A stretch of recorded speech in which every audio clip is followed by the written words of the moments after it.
Halo teman-teman, sesi sebelumnya telah membahas makam Belanda yaitu Kerkopecut. Sebelumnya membahas makam Belanda, kali ini membahas makam Raja Aceh. Hal yang menarik teman-teman, makam raja ini berada satu komplek dengan makam Belanda. Notabene Belanda adalah penjajah. Kok bisa? Penasaran kan teman-teman? Nah, sebelum kita melanjutkan, jangan lupa subscribe, like, komen, dan share untuk membangun channel ini. Sesi kali ini akan membahas mengenai Merah Pupuk. Beliau merupakan anak kesayangan dari Sultan Iskandar Muda. Sultan Iskandar Muda sendiri merupakan sultan dari Kerajaan Aceh Darussalam yang membawa Kesultanan Aceh mencapai puncak kejayaannya. Beliau memerintah pada tahun 1607 sampai 1636. Merah Pupuk merupakan putra dari istri sultan yang berasal dari Gayo. Merah Pupuk sejak dini didaulat untuk menggantikan terah Kesultanan Aceh Darussalam. Sejak kecil dididik menjadi seorang pemimpin dengan pengetahuan, ketangkasan, dan jiwa patriotisme yang baik. Merah Pupuk tumbuh menjadi pemuda yang gagah dan wajah yang tampan. Namun, seiring dengan waktu, harapan Sultan kepada putra kesayangannya kandas di tengah jalan karena kasus aib yang menimpanya. Waktu itu ada perwira Kesultanan Aceh yang melaporkan perbuatan zina istrinya dengan Merah Pupuk. Merah Pupuk telah tertangkap tangan berada di dalam kamar istrinya. Saking kalapnya, perwira tersebut langsung membunuh istrinya dan menangkap Merah Pupuk. Merah Pupuk tidak dianiaya, namun langsung diserahkan kepada Sultan. Setelah selesai melapor, perwira tersebut bunuh diri di hadapan Sultan dengan cara menusuk dadanya dengan rencong. Sultan Iskandar Muda begitu murka kepada putranya yang telah mencoreng nama baik keluarga dan kerajaan. Sultan Iskandar Muda pun berjanji akan menegakkan hukum syariat Islam dengan adil, termasuk kepada putra kesayangannya. Perbuatan zina pada waktu itu merupakan kasus yang sangat berat hukumnya. Pada waktu itu, setiap pelaku zina akan dirajam atau hukum pancung atas perbuatan keji tersebut. Hal ini pun berlaku bagi putra kesayangannya. Tidak tanggung-tanggung, Sultan pun mengambil alih tugas dari algojo pancung tersebut.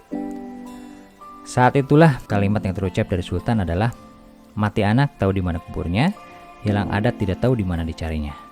Ini merupakan tanggung jawab moral baik terhadap keluarga maupun bangsanya waktu itu. Pada waktu itu banyak sekali pihak yang memberi saran agar membatalkan hukuman pancung tersebut. Sebagai penggantinya, ia akan diusir dari lingkungan Kesultanan Aceh. Namun, keputusan Sultan tak tergoyahkan. Ia tetap dengan beraninya untuk melaksanakan hukum pancung kepada putra kesayangannya. Merah Pupuk pun ikhlas menerima keputusan yang telah ditetapkan oleh pengadilan dan ayahnya. Proses hukum putranya ditetapkan hari Jumat setelah salat Jumat.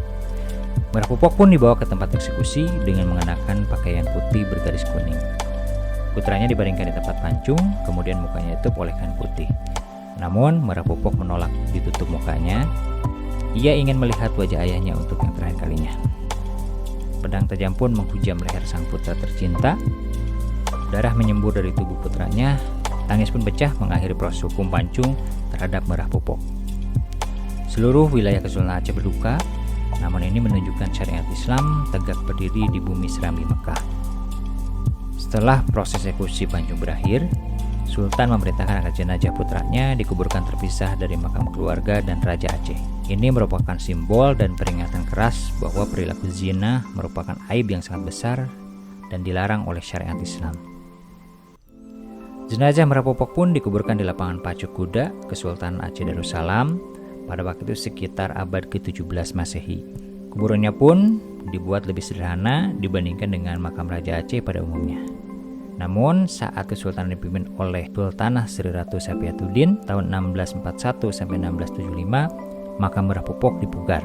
Makamnya ditata ulang layaknya makam Pangeran Kesultanan Aceh Darussalam. Hal tersebut dilakukan sebagai bentuk penghormatan kepada terah kerajaan.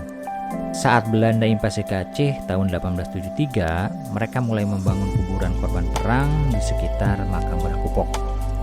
Akhirnya, makam Merah Pupuk satu komplek dengan makam serdadu Belanda. Nah, inilah yang kita lihat saat ini sebagai komplek dari Kerkopecut. Setelah kasus Merah Pupuk berlalu, muncullah isu yang berkembang di lingkungan kerajaan. Merah Pupuk telah difitnah oleh pihak yang ingin mengambil alih kekuasaan Kesultanan Aceh Darussalam. Mereka mengorbankan beberapa orang untuk memuluskan fitnah kejinya, sehingga fitnah tersebut berhasil memakan target yang diinginkan. Namun, sampai sejauh ini tidak ada keterangan siapa yang berada di balik fitnah keji tersebut. Itulah fitnah, teman-teman, lebih kejam dari pembunuhan. Inilah yang berlaku kepada Merah Pupuk. Namun, apapun kejadian tersebut, semata-mata atas qada dan qadar Allah Subhanahu wa taala, kita hanya bisa berikhtiar. Itulah sepenggal sejarah mengenai Mbah Pupok yang makamnya berada di komplek makam-makam Belanda atau kita kenal dengan Kerkopecut. Dari sini kita bisa ngambil hikmahnya, ada dua. Yang pertama yaitu syariat Islam pada abad ke-16 dan 17 di Aceh sangat baik, dilaksanakan secara kafah tanpa memandang bulu. Yang kedua, kita semua berdoa agar terhindar dari fitnah yang sangat keji. Oleh karena itu, tidak ada tempat menggantungkan diri dan kembali hanya kepada Allah Subhanahu wa taala. Sampai jumpa pada sesi selanjutnya.